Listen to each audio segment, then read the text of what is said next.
सकती हूँ। राजेश जी, आप कह रहे हैं, अरविंद केजरीवाल इतने धमक के साथ कह रहे हैं कि बिना आम आदमी पार्टी हरियाणा में सरकार नहीं बना सकती, कोई पार्टी बिना आम आदमी पार्टी के सरकार नहीं बना सकती। मतलब आप किंग मेकर की भूमिका में खुद को मानकर पहले ही चल रहे हैं।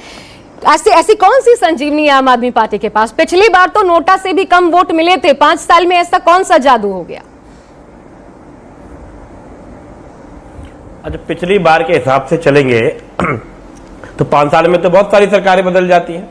जब हम पंजाब में चुनाव लड़े तो पहली बार में हमारी 20 सीट आई, अगली बार में 92 आई। दिल्ली के अंदर 3 बार से कांग्रेस की सरकार थी और अगली बार में 0 सीटों आने की पोजीशन आ गई, लगातार 3 बार से 0 आ रही है।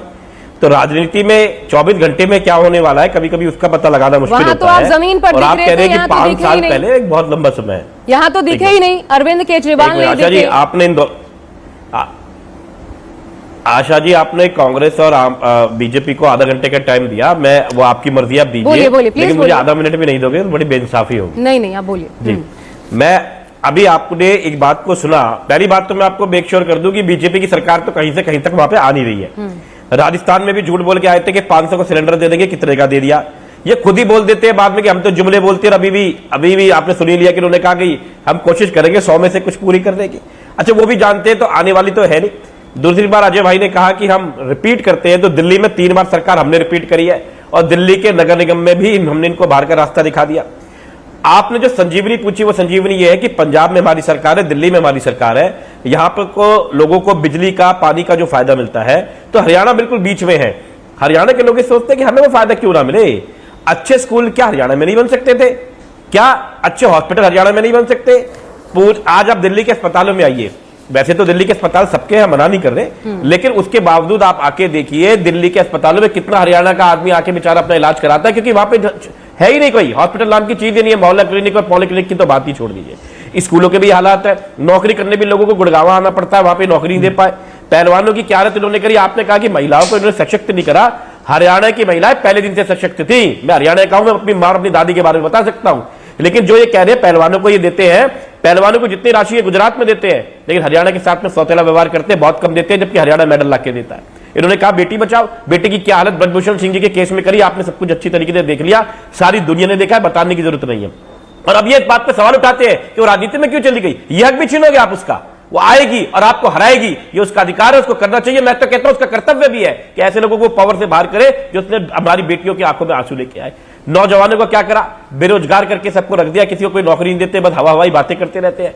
उसके बाद में अग्निवीर में आप किस तरीके से बेवकूफ बना रहे हैं। हरियाणा का आदमी 4 बच्चे होते थे तो ऐसे करता था, एक जवान बन जाए, किसान बन जाए, एक सरकारी नौकरी में चला जाए और एक खिलाड़ी बन जाए। इस देश को हरियाणा ने बहुत कुछ दिया। छोटा सा प्रांत है लेकिन अनाज देता है, दूध देता है, घी देता है, दिल्ली के अंदर आज तक सप्लाई होती है। आज दिल्ली में आके आप देखिए तो ट्रांसपोर्ट के अंदर, फायर के अंदर, आप आके देखिए पुलिस के अंदर हरियाणा के लोग बेचारे काम कर रहे हैं, क्योंकि हरियाणा में काम है नहीं, वो दिल्ली में कर रहे हैं। वो दिल्ली में कर सकते हैं, उनका अधिकार है, लेकिन अपने घर में कौन नहीं करना चाहता जी। अपना घर छोड़ के बेचारे को यहां पे आना पड़ रहा है। तो अजय आलोक जी जो मजाक बना रहे कि 10वें साल में इन्होंने अपना मुख्यमंत्री क्यों बदला, इसका एक बार ये जवाब दे दे। 10वें साल में बदला ना घबरा कर, लेकिन आज इनके हालात इतने खराब है कि जब किसानों को इन्होंने आतंकवादी बार बार कहा है कि लोग लठ लेके बैठे हुए हैं कि बीजेपी का कोई आदमी आए तो उसे पकड़ ले, इसीलिए दुनिया भर के लोगों को अपनी पार्टी के अंदर ज्वाइन करा लेते हैं। लेकिन हरियाणा में इनके मंत्री और विधायक पार्टी छोड़ छोड़ के भाग रहे हैं।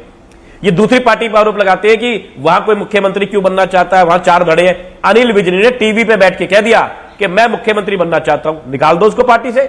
अगर किसी का ये कहने में आपको क्या प्रॉब्लम होती है कि वो मुख्यमंत्री बनना चाहता है, मतलब सब कुछ मोदी जी और अमित शाह जी थोड़ी डिसाइड करेंगे भाई। हम तो कहते हैं अजय आलोक जी कल बिहार के मुख्यमंत्री बन जाए, मुझे बड़ी खुशी होगी, बन जाए, उसमें दिक्कत क्या है।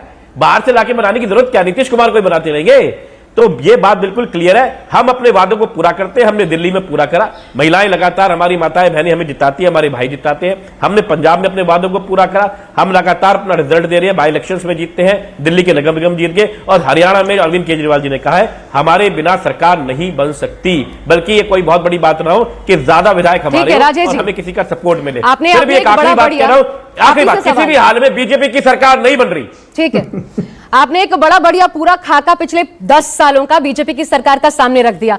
अब आप हरियाणा को बहुत क्लोजली जब देखते हैं तो मैं आपसे एक और चीज चाहती हूं, हुड्डा सरकार के जो 10 साल थे, जरा उसके बारे में भी कुछ बोल दीजिए। ये दोनों कंपैरेटिवली हमें जरा बता दीजिए, उस दौरान आपने कैसे उस सरकार को देखा था और अब इस सरकार को आप पिछले 10 साल में कैसे देखते हैं, और ये कैसे तय किया क्योंकि यहां तो दोनों ही विरोधी हैं, दोनों के खिलाफ ही आप लड़ रहे हैं। 90 की 90 सीटों पर आपने उतार दिया। तो हरियाणा में बीजेपी से दूरी क्यों और कांग्रेस से नजदीकी क्यों? यह कैसे तय? बीजेपी के साथ क्यों नहीं, संभावना क्यों नहीं? देखिए पहली बात इस बात की है कि जो सत्ता के अंदर होता है सवाल उसी से करे जाएंगे। आजकल का एक नया जमाना है कि जो विपक्ष में उससे सवाल कर लो। बात नंबर 1। बात नंबर 2 है कि हरियाणा में अगर आप देखो तो 10 साल पहले तक बीजेपी का कोई लेने देना नहीं था, क्योंकि बीजेपी की जो राजनीति है बांटने की, लड़ने की, लोगों को झगड़ा करवा देने की, एक जाति वर्सेस छत्तीस बिरादरी, ये सब हरियाणा को सूट नहीं करती। वहां के लोग बहुत मिलनसार हैं। हम लोग अब लोगों को बुलाते हैं, हंसते खेलने वाले लोग हैं। दूध घी का खाना नंबर 1 हरियाणा, हम वो बात लोग बोलने वाले लोग हैं। हमारे साथ में जो करा गया है, तो इनकी राजनीति की वहां के लायक नहीं है। ये लोगों को बांटते हैं। ऐसी राजनीति हरियाणा को सूट नहीं करती। जो आपने दूसरी सरकारों की बात करी, कांग्रेस की रही या किसी चौधरी देवीलाल की भी रही हो, मैं मानता हूं उसमें कुछ कमियां रही होगी, लेकिन देश को, समाज को ऐसे बांटने वाली राजनीति हमने कभी अपने जीवन में नहीं देखी। हमारे पिताजी, हमारे दादाजी हरियाणा से आते हैं, हमने ऐसी राजनीति को कभी नहीं देखा, और ऐसी राजनीति हरियाणा को सूट नहीं करती है। मेरी गारंटी है। वो एक बार इनको जिताया, दूसरी बार में इन्होंने बैसाखी से हमारे जेजेपी के भाइयों ने इनका साथ दे दिया, सरकार बना गए। लेकिन इस बार तो इनको ऊपर से राम जी भी बचा ले तो बड़ी बात है। राम राम, एक बात सुनिएगा, सबसे ज्यादा राम राम लोग हरियाणा में कहते हैं, और इनको लोगों ने कह दिया राम राम। इनको राम राम हो चुकी है। ये चीज क्या जेजेपी